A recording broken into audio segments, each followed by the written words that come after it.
2019 ఎన్నికల సమర భేరికి బీజేపీ శంఖారావం పూరిస్తోంది. బీజేపీయేతర రాష్ట్రాలపై దృష్టి సారించిన కమలం పార్టీ ఆ దిశగా అడుగులు ముందుకు వేస్తోంది. ఇందుకు ఒడిశాను వేదికగా చేసుకుంది. ప్రధాని నరేంద్ర మోడీ నేతృత్వంలోని ఎన్డీఏ సర్కార్ అధికారంలోకి వచ్చి 4 ఏళ్లు పూర్తయిన సందర్భంగా కటక్లో పర్యటించనున్నారు. మరోవైపు 2014 ఎన్నికల్లో గుజరాత్లోని వడోదర, యూపీలోని వారణాసిల నుంచి పోటీ చేసిన మోడీ ఈసారి ఒరిస్సాలోని పూరి నుంచి పోటీ చేసే అవకాశం ఉందని పార్టీ వర్గాలు అంటున్నాయి. వచ్చే ఏడాది సార్వత్రిక ఎన్నికలు జరగనున్న నేపథ్యంలో బీజేపీయేతర రాష్ట్రాలపై దృష్టి సారించింది కమలం పార్టీ. ఎన్నికల ప్రచారాన్ని ఒరిస్సా నుంచి మొదలు పెట్టాలని బీజేపీ అధిష్టానం భావిస్తోంది.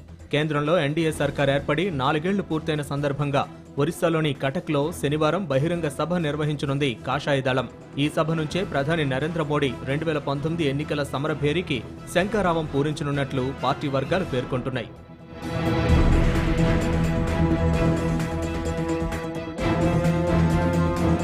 ఇక కటక్లోని బాలీ జాతర మైదానంలో నిర్వహించే బహిరంగ సభలో ప్రధాని మోడీ పాల్గొననున్నారు. దేశంలో కాంగ్రెస్ పార్టీ 48 ఏళ్ల పాలన, కేంద్రంలో ఎన్డీఏ ప్రభుత్వ 48 నెలల పాలనపై ఈ సమావేశంలో మోడీ ప్రసంగించనున్నారు. ఇదిలా ఉండగా 31 సంవత్సరాల తర్వాత కటక్లో పర్యటిస్తున్న మొదటి ప్రధానమంత్రి మోడీ అని చెప్పొచ్చు.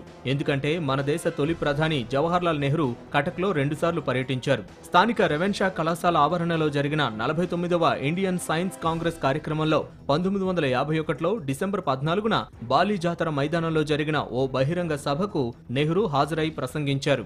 మరోవైపు ఇందిరాగాంధీ ప్రధానిగా ఉన్న సమయంలో కటక్లోని బాలీ జాతర మైదానంలో నిర్వహించిన సభలో ఆమె ప్రసంగించారు. 1987లో ఇండోర్ స్టేడియంలో జరిగిన అంతర్జాతీయ బాలల చలన చిత్రోత్సవాల్లో ప్రధాని హోదాలో రాజీవ్ గాంధీ పాల్గొన్నారు. ఆ తర్వాత మన ప్రధానమంత్రులెవ్వరూ అక్కడ పర్యటించలేదు.